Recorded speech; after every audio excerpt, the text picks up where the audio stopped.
So solar कुकिङमा चाहिँ basically यो 3टा टाइपको हुने भयो हैन। यो बिचको चाहिँ मोस्ट कमनली युज हुने।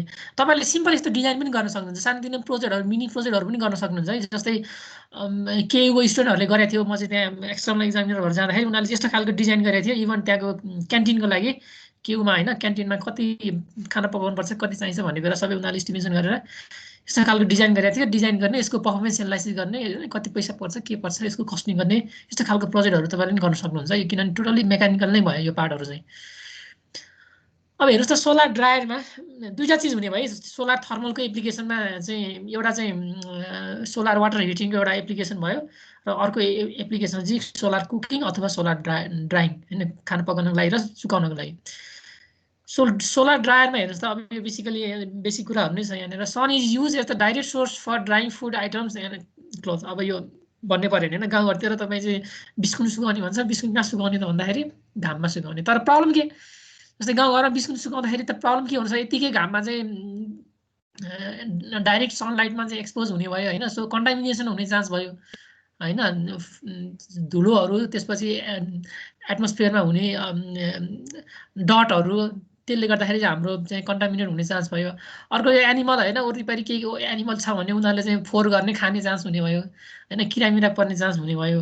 अर्को कुरा के भयो भने तपाईले यतिकै बिस्कुट सुकाउँदाखेरि चाहिँ sudden change in weather condition हैन। अब जस्तै एकजना मान्छे चाहिँ जस्तै गाउँघरतिर बेसिकली के हुन्छ, बिहान चाहिँ बिस्कुट सुकाएर मान्छेहरु काम गर्न जान्छन्, बाहिर बाहिर खेततिर कता कता काम गर्न जान्छन् हैन, भरे आएर उठाउला भनेर। तर बिचमा चाहिँ अब पानी पर्दियो भने के गर्ने हैन। तर त्यसको लागि चाहिँ एकजना मान्छे चाहिँ ढुक्क घरमा बसिरहनु पर्ने हुन्छ, त्यस्तो प्रब्लम हुन्छ हैन। सो यो डाइरेक्ट चाहिँ सोलर बिस्कुट सुकायो भने चाहिँ त्यस्तो प्रब्लम हुन्छ। अब त्यस्तो प्रब्लमलाई सल्भ गर्नको लागि हामीसँग हेर्नुस् त दुईटा बेसिकली दुईटा टेक्निक छ।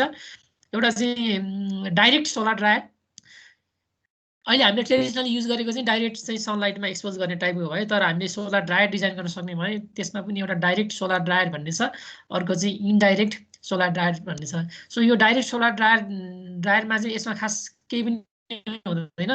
तपाईले चाहिँ सर्टेन सिम्पल एउटा स्ट्रक्चर बनाउनु पर्यो हैन। अगाडिपछि चाहिँ एब्जर्बर ट्रान्सप्यारेन्ट मेटेरियल युज गरेर हिटलाई एब्जर्ब गरेर तपाईले बिस्कुट चाहिँ सुकाउनु पर्ने हुन्छ हैन। त्यसमा चाहिँ यो अगाडि माथिको प्रब्लम चाहिँ जस्तै पानी पर्यो भने प्रब्लम नहुने भयो हैन, कन्टामिनेसन एनिमलको कुराहरु चाहिँ यो चाहिँ सल्भ हुने भयो। तर यसको इफिसियन्सी चाहिँ राम्रो हुँदैन, डाइरेक्ट सोलर ड्रायरको इफिसियन्सी राम्रो हुँदैन।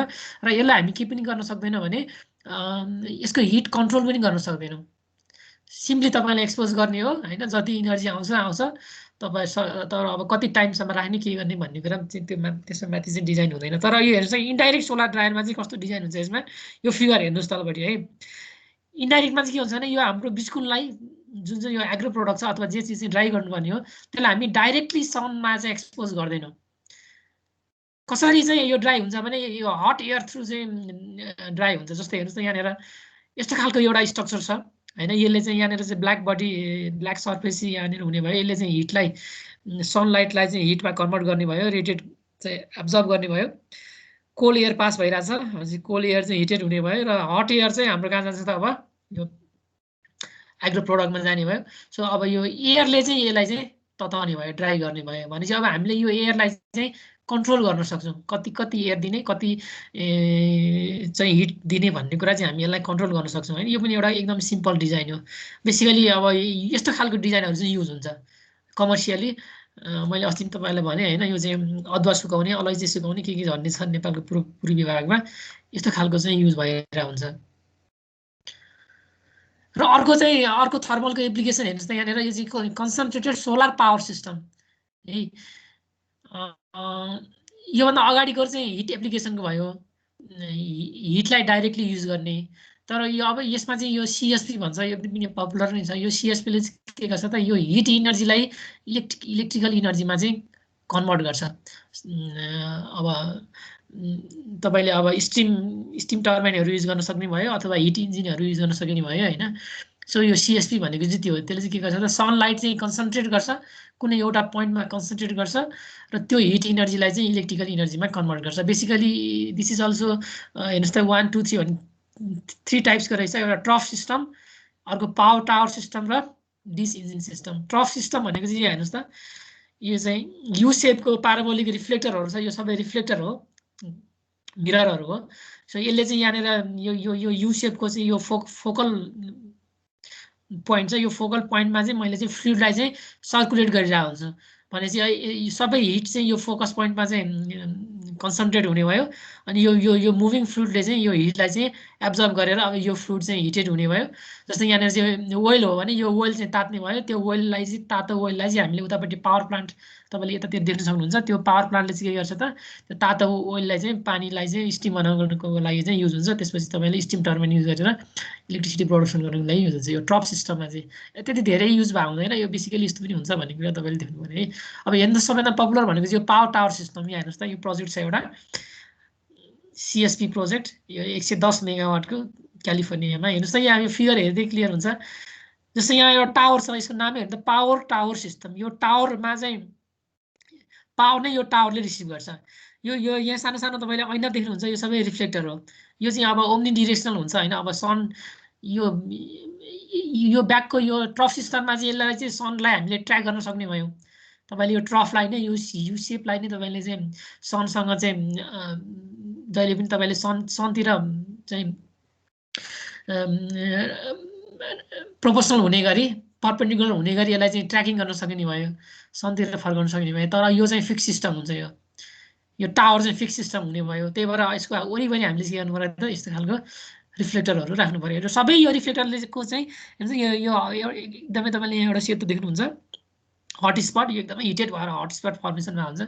सो यसले चाहिँ के गर्छ त हिट चाहिँ रिसिभ गर्छ। यहाँनिर चाहिँ बेसिकली मोल्टन साल्ट युज हुन्छ। मोल्टन साल्टको चाहिँ एकदमै त्यसको चाहिँ हिट रिटेन्सन चाहिँ एकदमै हाई हुन्छ। एज हट एज हेर्नुहोस् त 1050 डिग्री फेरेनहाइटसम्म चाहिँ यो यसको मोल्टन साल्ट चाहिँ हिट हुन्छ। यो मोल्टन साल्ट दिनभरि यो मोल्टन साल्ट हिट हुन्छ। त्यसपछि तपाईँले त्यो हिटेड साल्टलाई चाहिँ अब इमिडिएटली पनि युज गर्न सकियो अथवा स्टोर गरेर नाइट टाइममा पनि युज गर्न सकिन्छ है।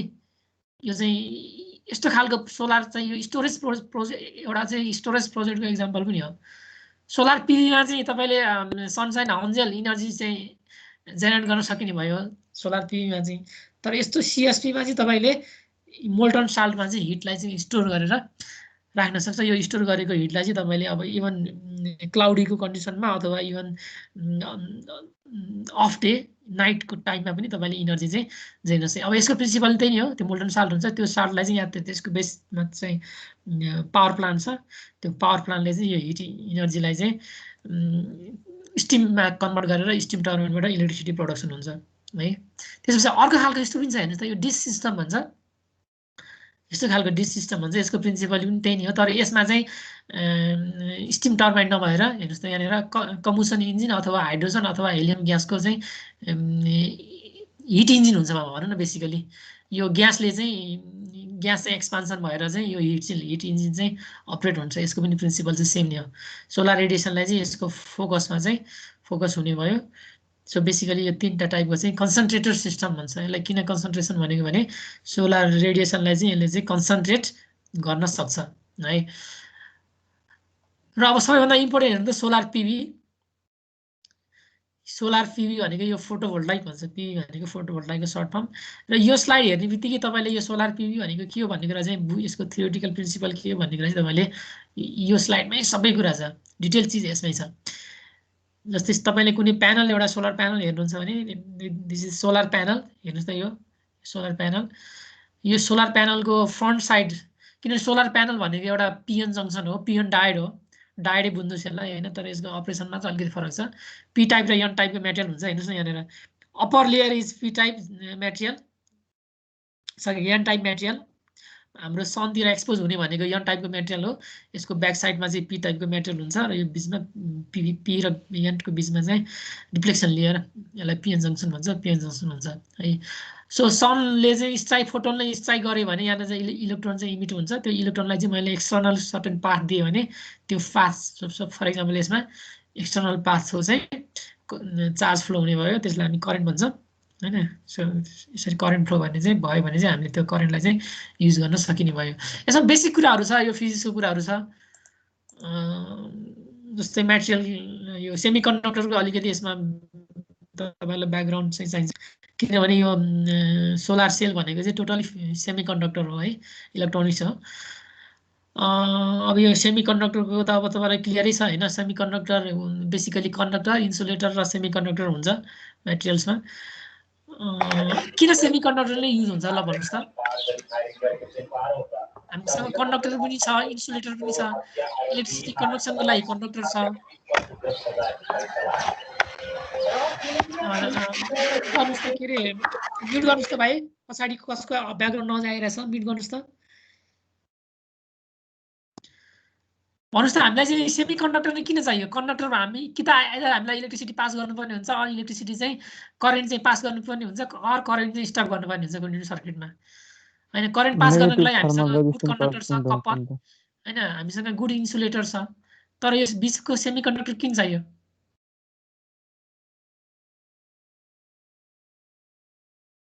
Negative thermal resistance coefficient sir unidirectional flow भएर होला कि त्यस्तै? युनिडिरेक्सनल नो, करेन्ट त मात्रै युनिडिरेक्सनल नै हुन्छ। जबसम्म चार्ज चाहिँ युनिडिरेक्सनल हुँदैन त्यसलाई हामी करेन्ट नै भन्दैनौँ। नर्मल कन्डिसनमा यहाँ चार्ज चाहिँ ऱ्यान्डमली मुभ भइरहेको हुन्छ। जस्तै कन्डक्टरमा हेर्नुहोस्, नर्मल कन्डिसनमा चाहिँ यो फ्री इलेक्ट्रोनहरू चाहिँ ऱ्यान्डमली मुभ भइरहेको हुन्छ, जसले चाहिँ करेन्ट कन्ट्रिब्युट गर्दैन। जब हामी यसलाई चाहिँ एक्सटर्नल सप्लाई दिन्छौँ त्यतिखेर चाहिँ यो सबै फ्री इलेक्ट्रोनहरू चाहिँ युनिडिरेक्सनल मुभ हुन्छ, त्यतिखेर चाहिँ यसले कन्डक्टरको काम गर्ने भयो, त्यसलाई चाहिँ हामी कन्डक्टर भन्छौँ होइन। त्यो त कन्डक्टरले नै गर्छ युनिडिरेक्सनल फ्लो त। करेन्ट चाहिँ सेमी कन्डक्टरको रेजिस्टेन्स चेन्ज गर्न सकिन्छ नि सर? सर करेन्ट चाहिँ के कन्ट्रोल चेन्ज गर्न सकिन्छ? रेजिस्टेन्स हामीले कन्ट्रोल गर्न सकिन्छ, एकजनाले भन्यो होइन पछाडि, यसलाई हामी कन्ट्रोल गर्न सक्दैन यो कन्डक्टरलाई। कन्डक्टर इज अलवेज कन्डक्टर होइन। यो कन्डक्टरलाई मैले इन्सुलेटर बनाउन सक्दिनँ। इन्सुलेटर इज अलवेज इन्सुलेटर, यसलाई पनि मैले कन्डक्टर बनाउन सक्दिनँ। तर हामीसँग यस्तो डिभाइस छ सेमी कन्डक्टर, त्यसलाई मैले जस्तै फर इक्जाम्पल यो डायोड हेर्नुहोस् त, diode as a semiconductor, यो डायोडलाई मैले चाहेँ भने यसलाई मैले इन्सुलेटर बनाउन सक्छु। कसरी ल भन्नुहोस् त, कसरी? रिभर्स बायसिङ गरेर, द्याट मिन्स सर्टेन सानो एउटा भोल्टेज अप्लाई गरेर, अथवा हामीले कन्ट्रोल गरेर यसलाई चाहिँ मैले आइदर सर्ट सर्किट गर्न सक्छु अर ओपन सर्किट गर्न सक्छु होइन। बेसिकली त्यही भएर हामीले सबै सेमी कन्डक्टरहरू नै युज हुन्छ। अरू धेरै कारण छ, यो एउटा सेमी कन्डक्टर युज गर्ने कारण चाहिँ त्यो हो। अब यसको बारेमा मैले धेरै भनिनँ होइन, यो मेटेरियलहरूको बारेमा। र हेर्नु सेमी कन्डक्टरले चाहिँ लो टेम्परेचरमा इन्सुलेटरको काम गर्ने भयो, र हाई टेम्परेचरमा चाहिँ यसले चाहिँ बेसिकली कन्डक्टरको काम गर्छ। तर अब हामीले चाहिँ सेमी कन्डक्टरलाई कसरी अपरेट गर्ने भन्ने कुरा टोटली हाम्रो हातको कुरा भयो होइन, डिजाइनरको हातको कुरा भयो। र केमा डिपेन्ड गर्ने भयो हेर्नुहोस् त, ब्यान्ड ग्याप भनेको जुन चाहिँ त्यो मैले चाहिँ जङ्सन भने पी टाइप र एन टाइपको बिचको ब्यारियर पोटेन्सियल भने, त्यो ब्यारियर पोटेन्सियललाई नै ब्यान्ड ग्याप भन्छ। त्यसपछि फ्री इलेक्ट्रोन्स कतिवटा छ होइन, तर जेनेरेसन र इलेक्ट्रोन र होलको जेनेरेसन र रिकम्बिनेसन चाहिँ कसरी हुन्छ भन्ने कुरा चाहिँ यसमा डिपेन्ड गर्ने भयो। सो अब हेर्नुहोस् त, हामीलाई चाहिँ सबैभन्दा इम्पोर्टेन्ट भनेको यो सोलरमा चाहिँ ब्यान्ड ग्याप चाहिँ एकदमै इम्पोर्टेन्ट कुरा हो। जस्तै सिलिकनको ब्यान्ड ग्याप कति हुन्छ, पिएनको ब्यान्ड ग्याप कति हुन्छ भन्नुहोस् त ल? सिलिकन बेस पिएनको तपाईँले फिजिक्समा पढाइ हुनुपर्छ। इलेक्ट्रोन भोल्टमा 0.7 समथिङ कति? 0.7 भोल्ट भयो त्यो चाहिँ इलेक्ट्रोन भोल्ट। इलेक्ट्रोन भोल्टमा चाहिँ 1.1 eV हुन्छ है ब्यान्ड ग्याप भनेको चाहिँ त्यसरी लेख्छ 1.1 eV। त्यसपछि जर्मनियम अरूको चाहिँ 1.4 यो 1.7 यस्तो हुन्छ है। सो अब कुनै पनि सोलर सेलले सनलाई रिसिभ गरेर सोलर रेडिएसन रिसिभ गर्नु भनेको फोटोनलाई एब्जर्ब गरेर इलेक्ट्रिसिटीमा कति अमाउन्ट इलेक्ट्रिसिटीमा चाहिँ कन्भर्ट गर्छ भन्ने कुरा चाहिँ यो ब्यान्ड ग्यापमा डिपेन्ड गर्छ। सो डिफ्रेन्ट मेटेरियलको चाहिँ सोलर सेलहरू पाउँछ। सो बेसिकली अब यन टाइपको मेटेरियल हुने भयो होइन। मैले चाहिँ सिलिकनलाई चाहिँ एउटा पेन्टाभ्यालेन्टसँग डप गरेँ भने यन टाइप मेटेरियलमा चाहिँ के हुने भयो त, एक्सेस इलेक्ट्रोन हुने भयो। हेर्नुहोस् त यहाँनिर सबै सिलिकनको चाहिँ आउटर मोस्ट अर्बिटमा 4वटा, त्यसपछि यो चाहिँ फस्फोरसको आउटर मोस्ट अर्बिटमा 5वटा, भनेपछि अलवेज यहाँनिर एउटा इलेक्ट्रोन चाहिँ बढी भयो जुन चाहिँ फ्रीली मुभ भइरहेको हुन्छ, फ्रीली अभाइलेबल हुन्छ होइन। यसलाई चाहिँ एक्स्ट्रा इलेक्ट्रोन भन्छ, यन टाइप भयो।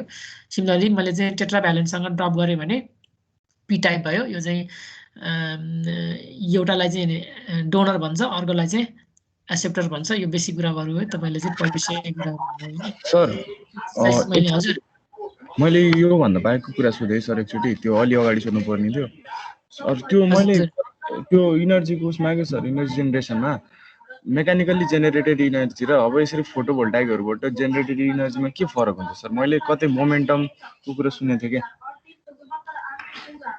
त्यसको के फरक पर्छ सर जेनेरेटर भनेको उताबाट मेकानिकलतिर जाने हो भने तपाईले हिटतिर जानु पर्यो हैन बेसिकली यसमा चाहिँ त्यो चाहिँ हिट इनर्जी भयो थर्मल इनर्जी भयो त्यो त थर्मल बुझेँ इनर्जी त्यो त बुझेँ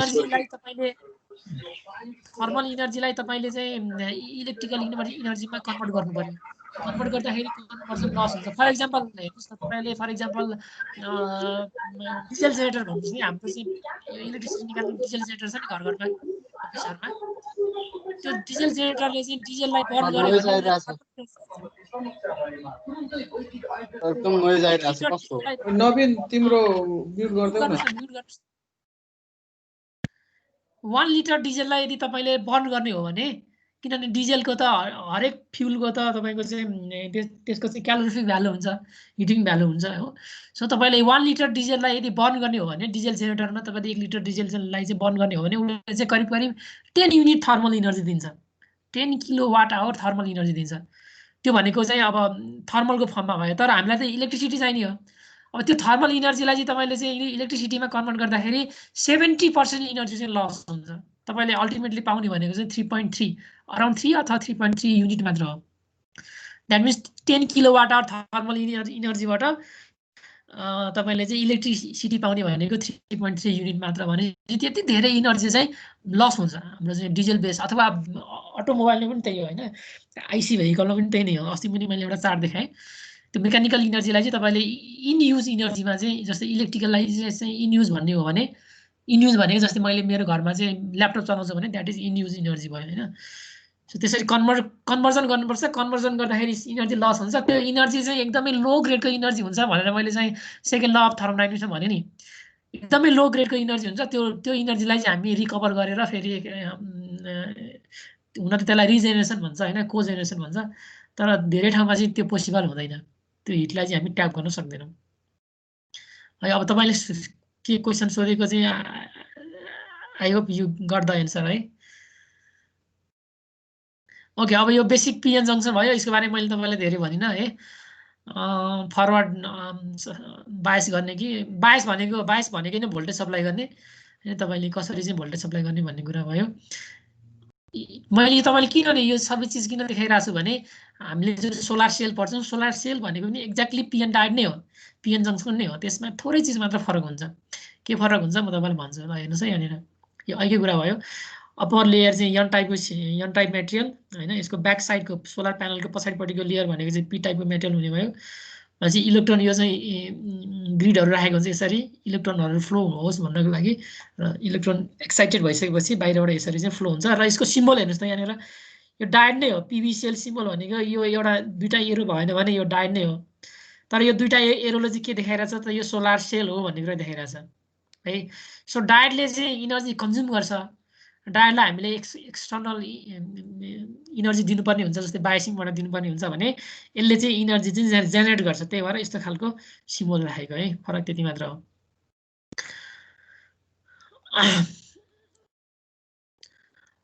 बेसिकली अब सोलर एकदम स्मल स्केलमा जाने हो भने चाहिँ सोलर सेल हुन्छ कुनै पनि सोलर प्यानलको अथवा सोलर मोड्युलको चाहिँ स्मलेस्ट एलिमेन्ट भनेको चाहिँ एउटा सोलर सेल हो हैन यो सोलर सेलहरु चाहिँ एउटा पिएन जंक्सन हो एउटा सेलले चाहिँ 0.6 भोल्ट मात्र सप्लाई गर्ने भयो यसलाई चाहिँ हामी सिरिज प्यारलल गरेर यस्तै सेलहरुलाई चाहिँ सिरिज प्यारलल गरेर चाहिँ ठुलठुलो सोलर मोड्युलहरु सोलर प्यानलहरु बनाउँछौं है अब यसमा हेर्नुस् है यहाँनिर अब सेल भित्र गए है म एउटा सोलर सेलको प्यानलको पनि सेल भित्र गए हेर्नुस् त यो एउटा सानो सेल छ है यो सेलको चाहिँ तपाईले चाहिँ लेयर हेर्ने हो भने बाहिरको चाहिँ यो टेम्पर ग्लास हुन्छ ग्लास कभर भयो त्यसपछि एन टाइपको मेटेरियल जंक्सन पी टाइपको मेटेरियल र यसको पछाडिपट्टि चाहिँ एल्युमिनियम कभर हुन्छ सेतो कभर हुन्छ एल्युमिनियम कभर हुन्छ यसलाई अझ डिटेलमा हेर्ने हो भने यहाँ हेर्नुस् त यो चाहिँ यो सानो सानो यसलाई चाहिँ सानो सानो एलिमेन्टलाई चाहिँ ग्रिड भन्छ यो ग्रिड चाहिँ इलेक्ट्रोन चाहिँ एक्साइटेड भइसकेपछि त्यसले चाहिँ अब इलेक्ट्रोन फ्लो हुनको लागि सर्टेन पाथ चाहियो हो भनेपछि यो इलेक्ट्रोनहरू चाहिँ यो सेतो स्ट्रिममा चाहिँ इलेक्ट्रोनहरू फ्लो हुन्छ अनि यसरी धेरै इलेक्ट्रोनहरू फ्लो भएको यो नम्बर अफ इलेक्ट्रोनलाई चाहिँ कलेक्ट गर्नको लागि फेरि अर्को लार्ज एउटा ग्रिड हुन्छ यसलाई टर्मिनल पनि भन्छ होइन बेसिकली हेर्नु तपाईँले यो माथिको इमेजमा हेरेर यहाँ ठुल्ठुलो दुईवटा ग्रिड देख्नुभयो यसलाई टर्मिनल भन्छ यसले चाहिँ इलेक्ट्रोन्सहरूलाई चाहिँ कलेक्ट गर्ने काम गर्छ अनि यो भित्र पनि साना साना हेर्नुहोस् त यहाँनिर साना साना ग्रिडहरू हुन्छ त्यो इलेक्ट्रोन एक्साइटेड भइसकेपछि यो ग्रिडमा चाहिँ इलेक्ट्रोनहरू चाहिँ फ्लो हुन्छ है सो बेसिकली अपाक मेटेरियल्स अब यो चाहिँ यसको एउटा ड्रब्याक के हो भने यदि यसलाई हामीले ट्रान्सप्यारेन्ट बनाउन सक्यौँ भने यसको इफिसियन्सी यो सोलर सेलको इफिसियन्सी चाहिँ हामी इन्क्रिज गर्न सक्छौँ अब अहिले चाहिँ हाम्रो यो चाहिँ अब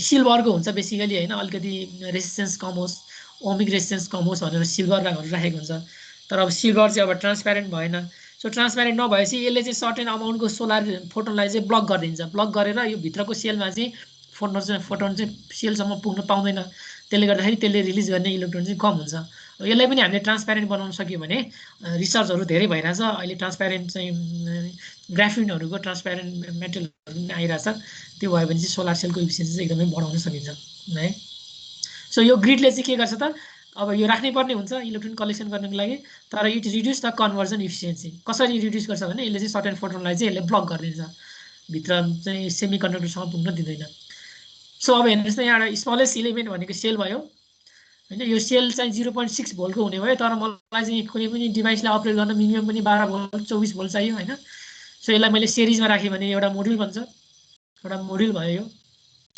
त्यसपछि अब यस्तो धेरै मोड्युलहरूलाई राखेर मैले चाहिँ अब 2 किलोवाट 5 किलोवाट होइन 1 किलोवाटको अथवा 200 वाट 500 वाटको बनाएँ भने यसलाई के भन्छ त एरे भन्छ है सो सेल मोड्युल एन्ड एरे अब हामीले घरमा एउटा सानो घरको लागि हो भने त एउटा मोड्युलले पनि पुग्न सक्छ तर लार्ज स्केलमा अथवा कमर्सियल बिल्डिङहरूमा चाहिँ हामीले यस्तो एरे डिजाइन गर्नुपर्ने हुन्छ एरेमा चाहिँ कतिवटा सोलर प्यानललाई सिरिजमा राख्ने कतिवटालाई प्यारललमा राख्ने भन्ने डिजाइनै त्यही हो बेसिकली यसको डिजाइन भनेकै त्यही नै हो र सोलर सेल चाहिँ बेसिकली टु टाइप्सको हुन्छ एउटा चाहिँ फ्ल्याट प्लेट सिस्टम अघि मैले देखाएको यो फ्ल्याट प्लेट सिस्टम हो अर्को चाहिँ यो कन्सन्ट्रेटर सिस्टम दुईवटा चिज तपाईँले जति पनि बाटोमा देख्नुहुन्छ घरतिर अथवा अफिसतिर देख्नुहुन्छ त्यो सबै फ्ल्याट प्लेट सिस्टम नै हो होइन यतिकै राखेको हुन्छ र एउटा यस्तो खालको कन्सन्ट्रेटर सिस्टम हुन्छ यसको बारेमा हामी पछाडि पढ्छौँ जस्तै अघि मैले एउटा थर्मलमा चाहिँ तपाईँले डिस्क टाइपको एन्टिना देखाएको थिएँ त्यसले चाहिँ थर्मल इनर्जी चाहिँ कलेक्ट गर्ने भयो तर सेम प्रिन्सिपल यहाँ पनि लागु हुनसक्छ हेर्नुहोस् न यहाँनिर भित्रपट्टि चाहिँ यो फोकल पोइन्टमा चाहिँ फोकसमा चाहिँ एउटा चाहिँ सानो सोलर सेल हुन्छ अनि यो लेन्सहरूले चाहिँ के गर्छ त यो फ्रेस्नेल लेन्स भन्छ यिनीहरूले चाहिँ सोलर रेडिएसनलाई चाहिँ कुनै यो सेलमा चाहिँ कन्सन्ट्रेट गर्छ भनेपछि सोलर यसको प्रिन्सिपल के हो भने जति धेरै रेडिएसन आउँछ अथवा जति धेरै फोटोनले बम्बार्ड गर्छ त्यति धेरै इलेक्ट्रोन निस्किने हो द्याट मिन्स त्यति धेरै इनर्जी चाहिँ जेनेरेसन हुने हो भनेपछि सानो सोलर सेलबाट पनि धेरै इनर्जी जेनेरेसन गर्न सकिने भयो किनभने यो सोलर सेल एक्सपेन्सिभ हुन्छ होइन सोलर सेलहरू एक्सपेन्सिभ हुन्छ अब यो यिनीहरू भन्ने त लेन्स हो यो बेसिकली चाहिँ चिप हुने भयो सो यस्तो खालको लेन्सहरूलाई चाहिँ तपाईँले सर्टेन लेन्स चाहिँ अरेन्ज गरेर थोरै सेलबाट पनि धेरै इनर्जी चाहिँ निकाल्न सकिन्छ यसलाई चाहिँ कन्सन्ट्रेटर सिस्टम भन्छ है यो चाहिँ तपाईँले 1 सन 2 सन 5 सन इभन 100 सन पनि भन्ने हुन्छ 100 सन भनेको 1 सन भनेको एउटा सन हुँदाखेरि चाहिँ जति इनर्जी यसले रिसिभ गर्छ द्याट इज 1 सन भयो नर्मली रिसिभ गर्ने तर यसलाई मैले कन्सन्ट्रेट गरेँ भने 100 सनसम्म गर्न सकिन्छ भन्नुको मतलब 100वटा सन हुँदाखेरि जति इनर्जी रिसिभ गर्छ हुन्छ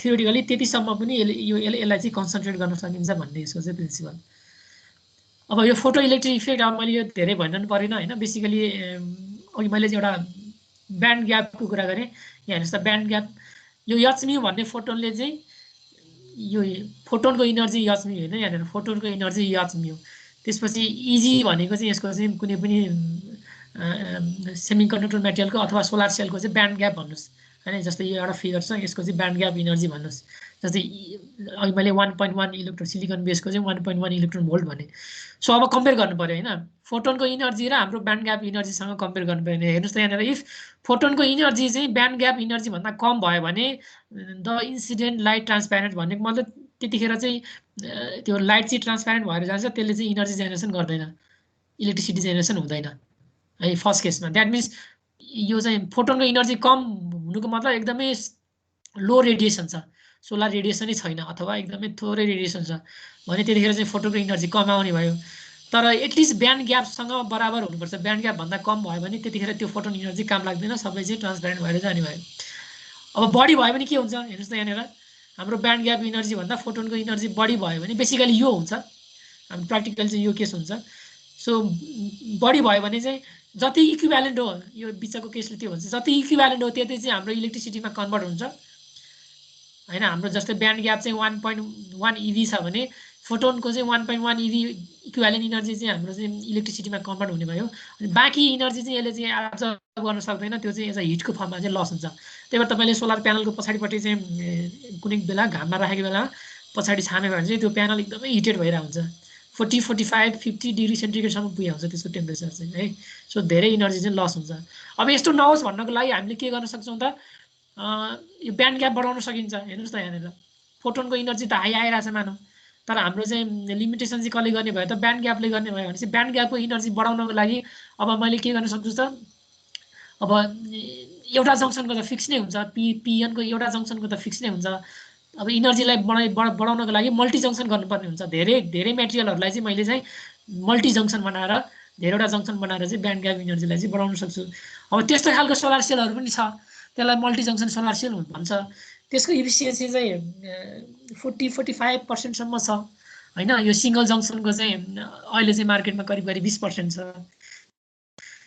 तर त्यस्तो मल्टी जङ्सन सोलर सेलहरू चाहिँ यो टेरेस्ट्रियल एप्लिकेसनमा युज हुँदैन, यो चाहिँ स्याटेलाइटमा स्पेस पावरमा चाहिँ युज हुन्छ है। सो स्याटेलाइटमा युज हुने सोलर सेलहरू चाहिँ त्यो चाहिँ मल्टी जङ्सन सोलर सेलहरू हो, उनीहरूको इफिसियन्सी चाहिँ एकदमै धेरै हाई हुन्छ र त्यो धेरै एक्सपेन्सिभ पनि हुन्छ। टेरेस्ट्रियलमा त्यति धेरै एक्सपेन्सिभ चाहिँ फिजिकली इकोनोमिकली चाहिँ फिजिबल नहुन सक्छ। र अब हेर्नुहोस् न यो फोटोभोल्टाइक इफेक्ट, फोटो इलेक्ट्रिक इफेक्ट त अब यो चाहिँ आइन्स्टाइनको प्रिन्सिपल अनुसार हुने भयो। मैले भनेन, मैले भन्नुपर्ने यो हेर्नुहोस् न यहाँनिर एउटा सोलर सेललाई चाहिँ मैले इलेक्ट्रिकल सिम्बल के हो त सोलर सेलको, यो एकदमै इम्पोर्टेन्ट छ है। हेर्नुहोस् न यहाँनिर फिगरमा यो बक्सभित्र राखेको चाहिँ के हो त, यो सोलर सेलको चाहिँ इक्विभ्यालेन्ट सर्किट डायग्राम हेर्नुहोस् न यहाँनिर इक्विभ्यालेन्ट सर्किट डायग्राम हो। अनि यतापट्टि त्यो सोलर सेलमा मैले कुनै एउटा लोड जोडेँ भने अथवा ब्याट्री चार्ज गरेँ भने त्यो ब्याट्री चाहिँ के भयो त लोड भयो। सो यो बक्सभित्रको चाहिँ इक्विभ्यालेन्ट सोलर सेलको equivalent circuit diagram. So basically यसमा के हुने भन्दा सोलर सेल भनेको फेरि करेन्ट सोर्स हो है, ब्याट्री भनेको भोल्टेज सोर्स हो। तपाईँलाई थाहा छ नि करेन्ट सोर्स र voltage source, basic electrical engineering पढेको के हो भन्नु त करेन्ट सोर्स र भोल्टेज सोर्स भनेको, को एकजनाले भन्नु त? भोल्टेज सोर्सले कन्स्ट्यान्ट भोल्टेज पठाउँछ अनि करेन्ट सोर्सले कन्स्ट्यान्ट करेन्ट। एक्ज्याक्टली, भोल्टेज सोर्सले चाहिँ तपाईँले लोड जति भए पनि तपाईँले लोडलाई भ्यारी गरे भने त्यसले चाहिँ कन्स्ट्यान्ट भोल्टेज दिन्छ। जस्तै तपाईँ फर इक्जाम्पल के हो त, तपाईँले एउटा हिटरलाई जोडे पनि अथवा एउटा ल्यापटप चार्ज गरे पनि तपाईँको आउने भोल्टेज चाहिँ कति हो त 220 भोल्टेज नै हो। लोड सानो ठुलो जति भयो भने भोल्टेज सेम आउँछ भने भोल्टेज सोर्स भयो, लोड जस्तो भयो भने करेन्ट सेम आउँछ भने करेन्ट सोर्स भयो। सो यो चाहिँ के हो त सोलर सेल भनेको चाहिँ करेन्ट सोर्सको एक्जाम्पल हो है, ब्याट्रीहरू जेनेरेटरहरू चाहिँ भोल्टेज सोर्सको एक्जाम्पल। सो एउटा सोर्स भयो हैन, फोटो जेनेरेटेड करेन्ट भन्छ, आइएल भन्ने करेन्ट चाहिँ फोटोले जेनेरेट गर्ने करेन्ट आइएल भयो। र यसको एन्टी प्यारललमा एउटा डायोड हुन्छ, किनभने यो पिएन जङ्सन नै हो सोलर सेल भनेको। अनि यो आरएसएस भनेको चाहिँ यसको प्यारलल इक्विभ्यालेन्ट इम्पिडेन्स अथवा रेजिस्टेन्स नै भन्नुहोस्, प्यारलल इक्विभ्यालेन्ट रेजिस्टेन्स। यसको भ्यालु चाहिँ एकदमै हाई हुनु पर्यो, यो लो भयो भने फेरि सबै इनर्जी चाहिँ यतितिर चाहिँ फ्लो हुने भयो।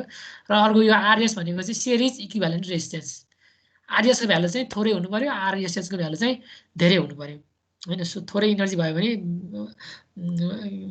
All energy flows through the load है। सो यो सर्किट तपाईँले बुझ्नु भयो। अब यहाँ हेर्नुहोस् त यो चाहिँ यसको इक्वेसन यहाँ मैले यो आई भनेको के हो, यो आई भनेको के हो भने खासमा यो आइएल करेन्ट नै यो लोडतिर जाने हो, तर सर्टेन करेन्ट चाहिँ यतातिर पनि फ्लो हुने भयो भने चाहिँ मैले घटाउनु पर्यो। अथवा यहाँनिर मैले केसिएल अप्लाई गरेँ भने यो जङ्सनमा केसिएल अप्लाई गरेँ भने आईले के हुन्छ त I equals to IL supply current minus यो आइएस, यो इक्वेसन मैले अघि एउटा स्लाइडमा देखाएको थिएँ, यो चाहिँ डायोड थ्रु फ्लो हुने करेन्ट, यसलाई स्कची इक्वेसन भन्छ हैन। सो आइएस एक्सपोनेन्शियल क्युबी इटा केटी वाला -1 भनेको चाहिँ के हो त, यो डायोड थ्रु फ्लो हुने करेन्ट।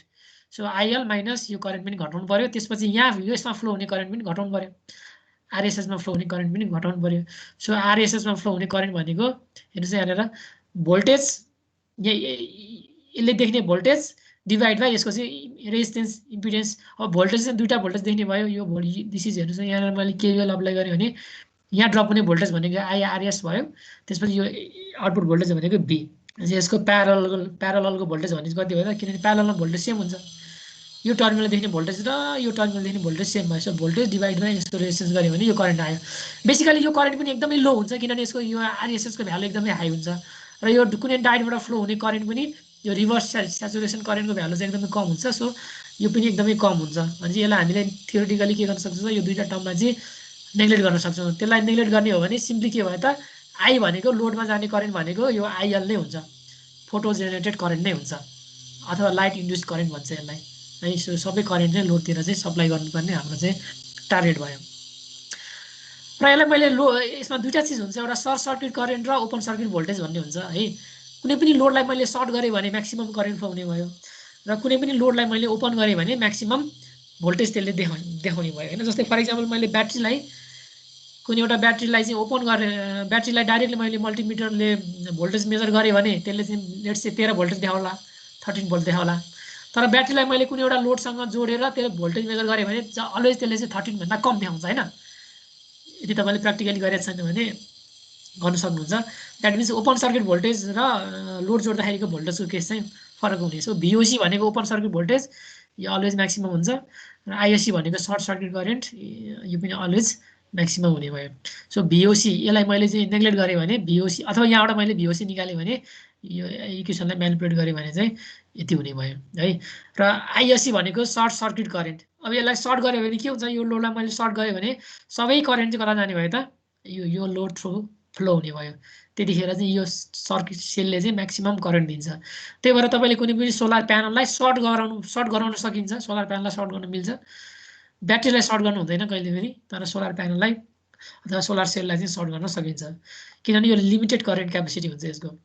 सो सर्ट गऱ्यो भने त्यसले चाहिँ म्याक्सिमम करेन्ट दिने भयो। त्यतिखेर आउटपुट भोल्टेज चाहिँ 0 हुन्छ। किन 0 हुन्छ भने यो सर्ट सर्किटमा भोल्टेज ड्रप चाहिँ 0 हुने भयो होइन। सो सबै भोल्टेज चाहिँ यतिखेर यसले इमिट गर्ने भोल्टेज चाहिँ सबै डायोडमा चाहिँ प्रोड्युस हुन्छ। अब यहाँ एउटा कर्भ चाहिँ हेर्नु त, यहाँ हेर्नु यो कर्भ यतापट्टि ओके, यो डायोडको कर्भ यो चाहिँ तपाईँले डायोडको भिआई क्यारेक्टरिस्टिक कर्भ होइन यसरी आएर यसले त्यसपछि आएर रिभर्स ब्रेकडाउन करेन्ट चाहिँ अघि मैले देखाएँ। अब यो सोलर सेलको कर्भ यो लाइट देखाएको चाहिँ सोलर सेलको कर्भ, सोलर सेलको भिआई कर्भ है। एक्ज्याक्टली सेमै हो, यसको प्रिन्सिपल सबै सेम हो, यसको क्यारेक्टरिस्टिक कर्भ पनि सेम नै हुन्छ। हेर्नुहोस् त कर्भको नेचर पनि सेम छ, तर डिफ्रेन्ट के छ भने यो डार्क करेन्ट भनेको चाहिँ यसले इनर्जी कन्ज्युम गर्ने भयो, डायोडलाई हामीले इनर्जी सप्लाई गर्नुपर्ने हुन्छ। त्यही भएर यसलाई चाहिँ मैले पोजिटिभ करेन्टमा ड्र गरेँ होइन। तर यो चाहिँ सोलर सेल भनेको चाहिँ यसको क्यारेक्टरिस्टिक सेम हो, तर यसले इनर्जी चाहिँ के गर्ने भयो त, जेनेरेट गर्ने भयो। त्यही भएर यसलाई चाहिँ फोर्थ करेन्टमा नेगेटिभ करेन्टमा बेसी गरी प्लट गरिन्छ। तर अब हामी जहिले पनि एनालाइसिस गर्दाखेरि चाहिँ यो नेगेटिभ क्वाड्रेन्टमा राखेर होइन कि यो कर्भलाई मैले फ्लिप गरेर यसरी हेर्नुहोस् त, यो कर्भ यही नै हो, यो ग्रिन कलरको कर्भ यही नै हो। तर एनालाइसिस गर्नको सजिलो होस् भनेर हामी जहिले पनि यसलाई चाहिँ फर्स्ट क्वाड्रेन्टमा राखेर यसरी एनालाइसिस गर्छौँ। सो कुनै पनि सोलर सेलको भिआई कर्भ भनेको यो हेर्नुहोस्, भोल्टेज र करेन्ट म्याक्सिमम यो आइएससी भनेको म्याक्सिमम करेन्ट अघि मैले भने सर्ट गऱ्यो भने म्याक्सिमम करेन्ट हुने भयो। त्यसपछि म्याक्सिमम भोल्टेज भनेको भिओसी, हेर्नुहोस् त आइएससी र भिओसी। र तपाईँले यसको यो हामी प्र्याक्टिकल कहिले पनि गर्न सक्छौँ अथवा डायोडको जस्तै भयो यो होइन। यसरी करेन्ट र भोल्टेजको नेचर चाहिँ र तपाईँले पावर निकाल्यो भने अब पावर भनेको is the product of current and voltage. So यो पोइन्टमा हेर्नुहोस् त यहाँनिर करेन्ट म्याक्सिमम हुन्छ, भोल्टेज 0, सो पावर 0 हुने भयो। यो 0 पोइन्टमा पावर 0 हुने भयो। पावर बढ्दै जान्छ किनभने करेन्ट अलमोस्ट सेम छ, मैले भोल्टेज बढायो भने पावर बढ्दै जाने भयो होइन।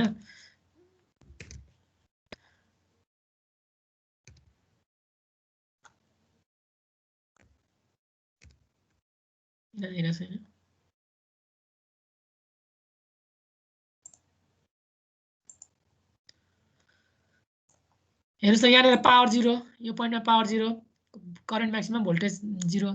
सो यो पोइन्टमा पनि पावर 0, भोल्टेज म्याक्सिमम करेन्ट 0।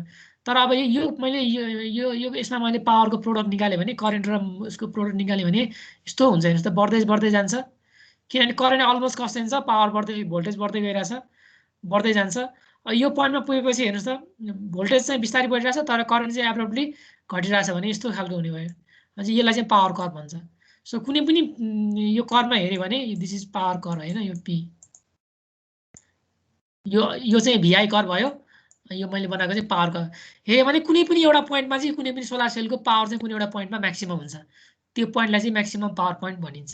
र हामीले डिजाइन गर्दाखेरि अथवा यसलाई अपरेट गर्दाखेरि यो पोइन्टमै हामीले सोलर सेललाई चाहिँ अपरेट गर्नुपर्ने हुन्छ। यतातिर अपरेट गऱ्यो भने पावर कम हुन्छ र यतातिर अपरेट गऱ्यो भने पावर कम हुन्छ। सो म्याक्सिमम पोइन्टमा चाहिँ यसलाई अपरेट गर्नुपर्ने हुन्छ र यसलाई चाहिँ म्याक्सिमम पावर पोइन्ट भन्छ है। र अर्को एउटा फिल फ्याक्टर भन्ने चाहिँ हेर्नुहोस् त, फिल फ्याक्टर भनेको basically P max divide by PT. P max भनेको हेर्नु त आइएमपी भिएमपी। अब यो प्र्याक्टिकली यो चाहिँ सर्ट सर्किट गऱ्यो भनेको करेन्ट भनेको आइएससी हुने भयो। तर प्र्याक्टिकली यसले दिने म्याक्सिमम करेन्ट भनेको कति, आई म्याक्स, जहिले पनि आइएससी भन्दा त कम हुने भयो। र हामीले प्र्याक्टिकली पाउने भोल्टेज म्याक्सिमम भनेको भिम्याक्स। भनेपछि तपाईँले कुनै पनि एउटा सोलर प्यानललाई अथवा पिभी मोडुललाई हेऱ्यो भने त्यसको चाहिँ टेक्निकल डेटामा हेऱ्यो भने त्यसको टेक्निकल स्पेसिफिकेसनमा यो टर्म्सहरू हुन्छ, आइएससी, भिओसी, त्यसपछि पीम्याक्स, आइम्याक्स र भिम्याक्स, यो 4 टर्म्सहरू हुन्छ है। सो आइएससी र भिओसी भनेको त्यति युज हुँदैन तर डिजाइन गर्दाखेरि हामीले यो प्यारामिटरलाई कन्सिडर गर्नुपर्ने हुन्छ। र एक्चुअली युज हुने हामीले पाउने भनेको चाहिँ आइम्याक्स र भिम्याक्सको प्रोडक्ट। सो यो आइम्याक्स र भिम्याक्सलाई मैले मल्टिप्लाई गरेँ भने यसले चाहिँ यो भ्यालु दिन्छ, पीम्याक्स भन्ने दिन्छ।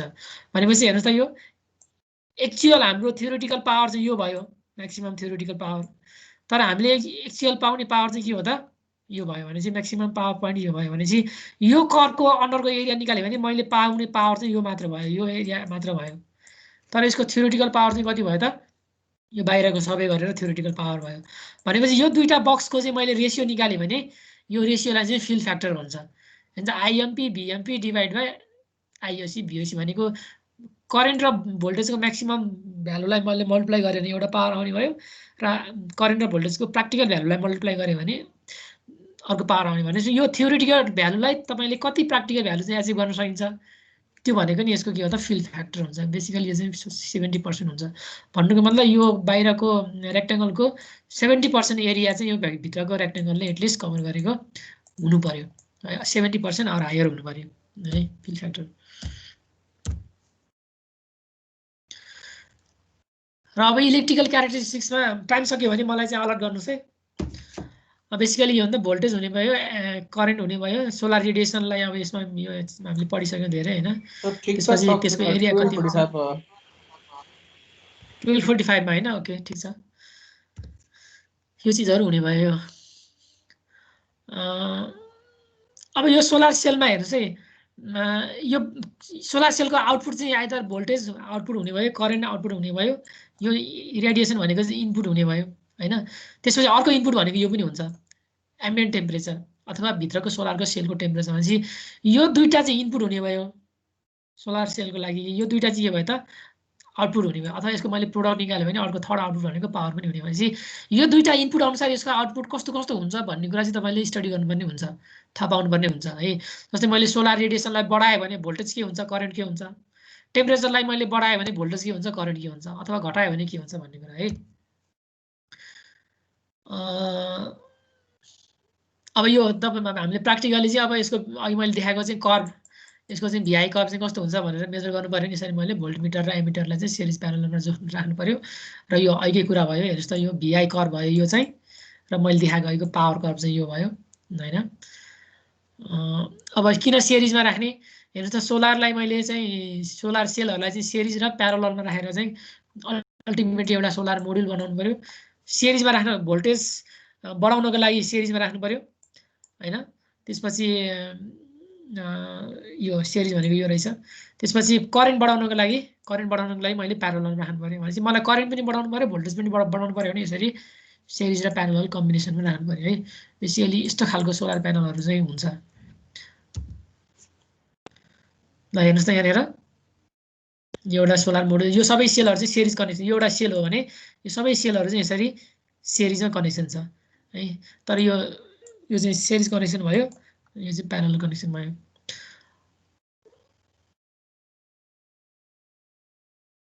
र यो मैले भनेकै कुराहरू छ होइन, यसमा अझ डिटेली सबै कुरा लेखेको छ।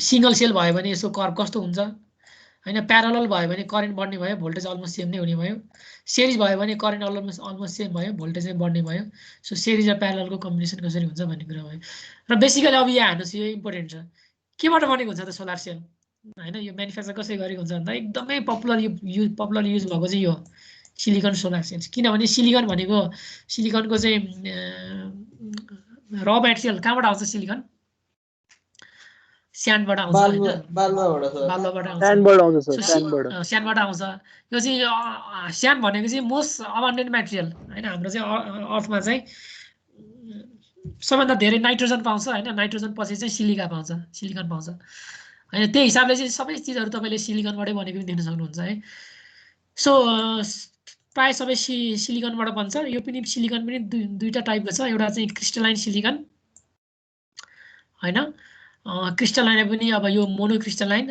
हो कि पोलिक्रिस्टलाइन हो यसमा अलिकति फरक छ मोनोक्रिस्टलाइन भनेको चाहिँ अलिकति बेटर टाइपको हो हैन इफिसियन्सी पनि हाई हुन्छ एक्सपेन्सिभ पनि हुन्छ पोलिक्रिस्टलाइन भनेको चाहिँ यो भन्दा अलिकति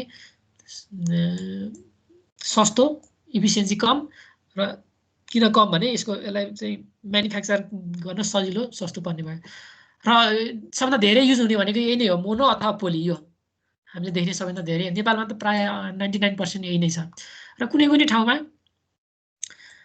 यस्तो थिन फिल्म सोलर सेल पनि भन्छ है यो थिन फिल्म सोलर सेल भनेको यो चाहिँ एकदमै थिन सिटमा थिन मटेरियलमा चाहिँ यो चाहिँ सोलर सेलहरु प्रिन्ट गरेको हुन्छ हैन यो चाहिँ बल्की हुने भयो यसलाई हामी चाहिँ अब ट्विस्ट गर्न सक्दैनौं तर यो थिन फिल्म भनेको चाहिँ एकदमै फर एक्जाम्पल तपाईले चाहिँ ब्याकप्याकमा हैन यो ब्यागको पछाडी यो चाहिँ ह्याटको कभरमा कपडाको पछाडी ज्याकेटको पछाडी सोलर सेलहरु चाहिँ देख्न सक्नुहुन्छ है त्यस्तो कमर्सियल चाहिँ छैन तर रिसर्चहरुमा चाहिँ आइरहन्छ कुनै ठाउँहरुमा चाहिँ मान्छेले बोकेर हिँड्ने तपाईले देख्न सक्नुहुन्छ त्यो भनेको चाहिँ थिन फिल्म टेक्नोलोजी भयो अथवा युएस आर्मीले चाहिँ बोक्ने त्यो टेन्ट हुन्छ हैन त्यो टेन्टमा चाहिँ सबै सोलर प्यानलहरु चाहिँ पेन्ट गरेको हुन्छ थिन फिल्म टेक्नोलोजी भन्छ त्यसलाई चाहिँ एउटा चाहिँ सिलिकनबाट बन्ने रहेछ सोलर सेल हेर्नु त अर्को चाहिँ यो चाहिँ मैले चाहिँ यो चाहिँ सिंगल जंक्सन भयो र अरु मैले कम्पाउन्ड सेमिकन्डक्टर युज गरेर मल्टी जंक्सन टाइपको पनि बनाउन सकिन्छ हेर्नुस् त यो ग्यालियम आर्सेनाइड ग्यालियम इन्डियम फस्फोरस यस्तो टाइपको चीजहरु युज गरेको पनि सोलर सेलहरु चाहिँ बन्छ है यो चाहिँ अलिकति कमै युज भइरहेछ अरु त्यसपछि अर्गानिक सेल डाइसेन्सिटाइज सेल भन्छ ट्यान्डम सेलहरु भन्छ हेटेरोजनस सेल भन्छ यो चाहिँ इमर्जिङ सेलहरु हुन् इमर्जिङ भनेको अहिले ल्याबमा चाहिँ एकदमै धेरै रिसर्च भइरहेका हैन भर्खर आउन खोजेका यो इमर्जिङ सोलर सेलहरु भयो र कमर्सियली युज हुने चाहिँ यो मैले चाहिँ जुन हाइलाइट गरेछ यो चाहिँ अहिले कमर्सियली युज भइरहेका सोलर सेलहरु हुन् है र अहिले ग्लोबली चाहिँ सबैभन्दा धेरै केमा रिसर्च हुन्छ भन्दा सोलरमा रिसर्च हुन्छ है मैले तपाईलाई अस्ति नै एउटा चार्ट देखाएको थिएँ हैन पुरै इनर्जी सेक्टरमा चाहिँ सबभन्दा बढी केमा रिसर्च हुन्छ सोलर विन्ड भनेर कति पर्सेन्टेज भनेर देखाएको थिएँ अहिले सबैले हेर्यो भने सोलर सेल र ब्याट्री यो दुईटा चीजमा चाहिँ अहिले धेरै रिसर्च भइरहेछ र यो इमर्जिङ सेलहरुमा एकदमै धेरै रिसर्च भइरहेछ कसरी सस्तो बनाउने कसरी चाहिँ यसको इफिसियन्सी हाई गर्ने high efficiency solar cell design गर्ने भन्ने कुरा हो र अब यो कुरा एचिभ भयो भने अहिले चाहिँ सोलर सेलको इफिसियन्सी चाहिँ हाम्रो फिल्डमा युज हुने सोलर सेलको इफिसियन्सी करिब 20% छ हैन अब यसलाई मैले चाहिँ 50% सम्म यदि पुग्यो भने यो इफिसियन्सी 50% सम्म पुग्यो भने हाम्रो अर्थमा युज हुने टोटल इनर्जीको 50% इनर्जी चाहिँ सोलरबाट मात्र आउँछ अहिले चाहिँ यो लेस देन 1% छ अहिले सोलर भनेको चाहिँ मैले अगाडि पनि पढाएँ हैन लेस देन 1% छ सो कस्ट पनि यसरी यसको घटिरहेछ कस्ट घटेको छ तर यसको इफिसियन्सी के छ त बढेको छ है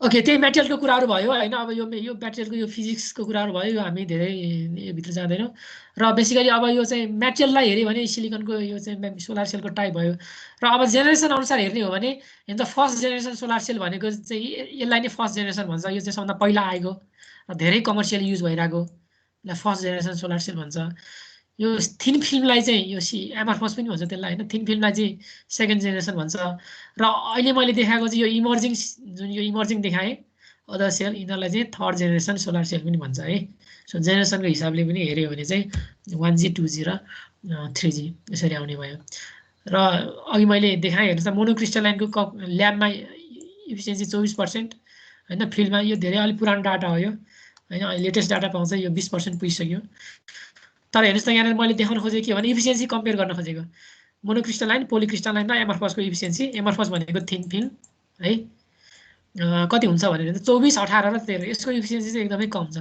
सो इफिसियन्सी कम भन्नुको मतलब यसलाई चाहिँ फेरि सोलरमा तपाईँले इफिसियन्सी चाहिँ बुझ्नु पर्यो है इफिसियन्सी भनेको फेरि यो तपाईँले अरू इलेक्ट्रिकल जस्तो मोटरको इफिसियन्सी तपाईँको फेरि जेनेरेटरको इफिसियन्सी जस्तो यसमा हुँदैन सोलर सेलको इफिसियन्सी भनेको आइदर त्यो थर्मल होस् अथवा पिभी होस् सोलर सेलको इफिसियन्सी भनेको चाहिँ स्पेससँग रिलेटेड हुन्छ ठाउँसँग रिलेटेड हुन्छ है सो कुनै पनि सोलर मोडुलले धेरै स्पेस अकुपाई गर्छ भने लो इफिसियन्ट भयो लो स्पेस अकुपाई गर्छ भने हाई इफिसियन्ट भयो सो थर्मलमा पनि त्यो सेम हो तपाईँले जस्तै 1 लाख लिटर वाटरलाई चाहिँ एक दिनमा हिट गर्नको लागि हैन मानव दिनमा चाहिँ 1 लाख लिटर मलाई चाहिँ हट वाटर चाहिरहेछ भने तपाईँले कुनै एउटा म्यानुफ्याक्चररको प्रोडक्ट युज गरेर तपाईँले डिजाइन गर्नुहुन्छ हैन त्यतिखेर त्यसको एरिया चाहिँ लेट्स से 100 स्क्वायर मिटर आउला हैन तर अब अर्को म्यानुफ्याक्चररको प्रोडक्ट युज गरेर तपाईँले डिजाइन गर्नुभयो भने यदि त्यसको चाहिँ स्पेस एरिया फरक पर्छ भने त्यसको इफिसियन्सीमा फरक पर्छ मैले भन्न खोजेको कुरा बुझ्नु भयो आउटपुट सेम नै हो आउटपुट सेम अनुसार आउने गरी डिजाइन गरे हुन्छ तर त्यसको साइज चाहिँ फरक हुन्छ साइज फरक हुन्छ भनेको इफिसियन्सी चाहिँ फरक हुन्छ है सोलर प्यानलमा पनि त्यही नै हो 100 वाटको सोलर प्यानलको एउटा कम्पनीले बनाएको एउटा साइज हुनसक्छ अर्को कम्पनीले बनाएको अर्को साइज हुनसक्छ सानो ठुलो हुनसक्छ तर त्यसले दिने आउटपुट चाहिँ सेम हो सो सानो ठुलो भनेको चाहिँ त्यसको इफिसियन्सी चाहिँ फरक इफिसियन्सीले गर्दाखेरि चाहिँ हुन्छ त्यस्तो है ओके आजलाई मैले यति नै गरेँ केही क्वेसन छ भने सोध्नुहोस्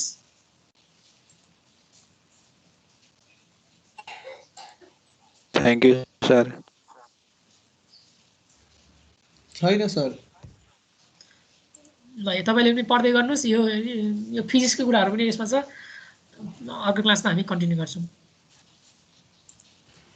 थ्याङ्क यू सर